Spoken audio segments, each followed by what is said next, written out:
கர்த்தர் எல்லா நிலையிலும், எல்லா காலத்திலும், எல்லா நேரத்திலும் கர்த்தர் அவர்களுக்கு முன் சென்றார். அல்லேலூயா.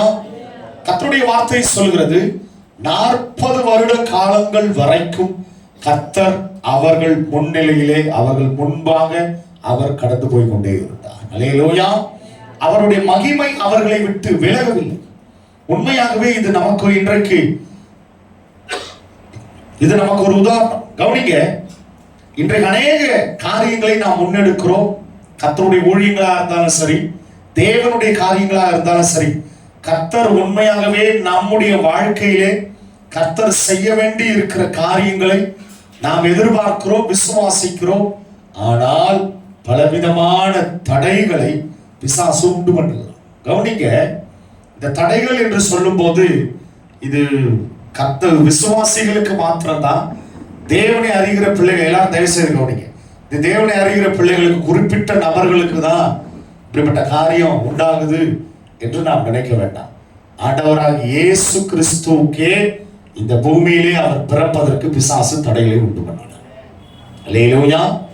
இயேசு கிறிஸ்து இந்த பூமியிலே வராதபடிக்கு அவர் உண்மையாகவே வந்து இந்த பூமியிலே தீருவார். சத்தமா ஒரு ஆமென் சொல்ல மாட்டோமே. அல்லேலூயா. அப்போ உண்மையாகவே, ஏனென்றால் தேவனுடைய வார்த்தை இதை நமக்கு தெளிவாக எடுத்து கூறுகிறது. பலவிதமான தடைகள் பிள்ளைகளுடைய காரியத்துல ஒரு தடை வருது. இந்த காரியங்கள் எப்படிதான் நிறைவேறும் தெரியல. எதையாவது நல்ல முறையிலே செய்யலாம்னு நினைக்கும் போது ஒரு தடை உண்டாகுது. அருமையான தேவ பிள்ளைகளே, தடைகள் எல்லாருடைய வாழ்க்கையிலும் நிச்சயமாகவே இருக்கும். எத்தனை பேர் விசுவாசிக்கிறீங்க? தடைகள் எல்லாருடைய வாழ்க்கையிலும் இருக்கும். தடைகளை பிசாசு உண்டு பண்ணி கொண்டே இருப்பான். நமக்கு முன்பாக கடந்து போகிற ஆண்டவராக தேவனாக கர்த்தர் அதை எடுத்துக்கொண்டு போய் கொண்டே இருப்பான். விசுவாசிக்கிறீங்களா? அல்லேலூயா.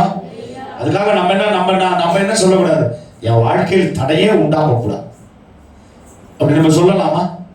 நிச்சயமாகவே கிடையாதுங்க. என் வாழ்க்கையில தடையே உண்டு பண்ணக்கூடாது. இயேசு கிறிஸ்து பூமியிலே பிறந்துட்டார். பிறந்த பிறகும் அவருக்கு ஒரு தடை உண்டாயிடுச்சு. என்னது? 2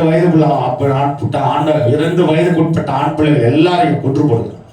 இயேசு கிறிஸ்துவை மறைத்து அதை வெளியில காட்ட முடியாதபடி ஒரு தடை உண்டாயிடுச்சு. புரியுதுங்களா? கவனிங்க, ஒவ்வொரு நிலையிலும், ஒவ்வொரு காரியத்திலும், ஒவ்வொரு பகுதியிலும் பிசாசு நமக்கு தடைகளை உண்டு பண்ணி கொண்டேதான் இருப்பான். எத்தனை பேர் விசுவாசிக்கிறீங்க? அல்லேலூயா. நம்ம என்ன நினைக்கிறோம் தெரியுமா? அநேக நேரங்கள்ல நம்ம கர்த்தருடைய பிள்ளைகள் தடையே உண்டாகக்கூடாது. என்ன நினைக்கிறோம்? நான் கர்த்தருடைய பிள்ளைனா எனக்கு தடையே வரக்கூடாது. ஆண்டவரே, ஐயா, தடையே உண்டாகல அப்படின்னா கர்த்தருடைய மகிமை உன் மூலமா வெளிப்படவே படாது. அல்லேலூயா. தடை உண்டானாதான்.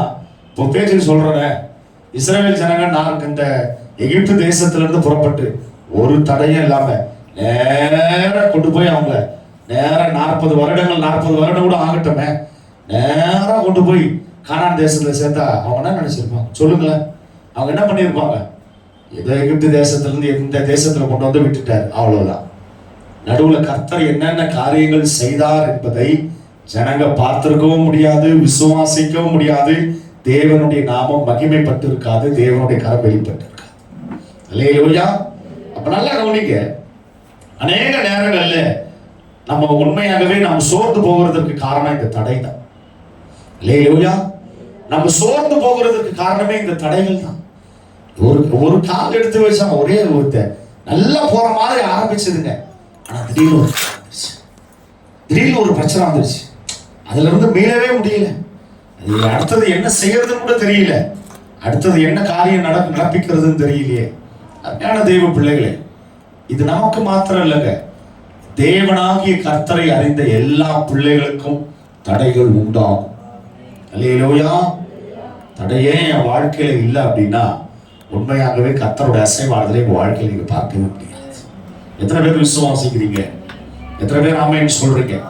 உண்மையாகவே தேவனுடைய திட்டம், சித்தம் நம் வாழ்க்கையில் இருக்கிறது என்றால் தடைகள் உண்டாகும், நிச்சயமாகவே உண்டாகும். ஆனா அந்த தடைகள் நம்மை தடுத்து நிறுத்தாது.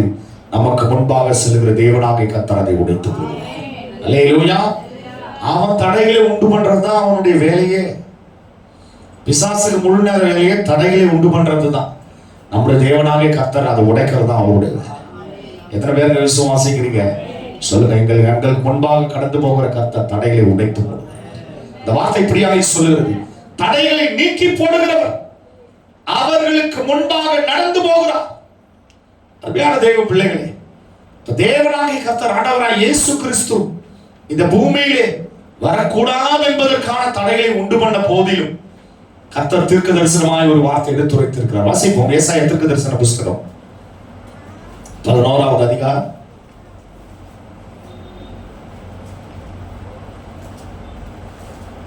1 வாசிங்க.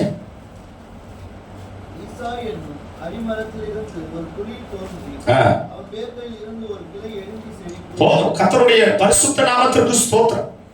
ஈசா என்னும் அடிமரத்தில் இருந்து ஒரு துளிர் தோன்றி அவன் வேர்களில் இருந்து ஒரு கிளை எழும்பி செழிக்கும்.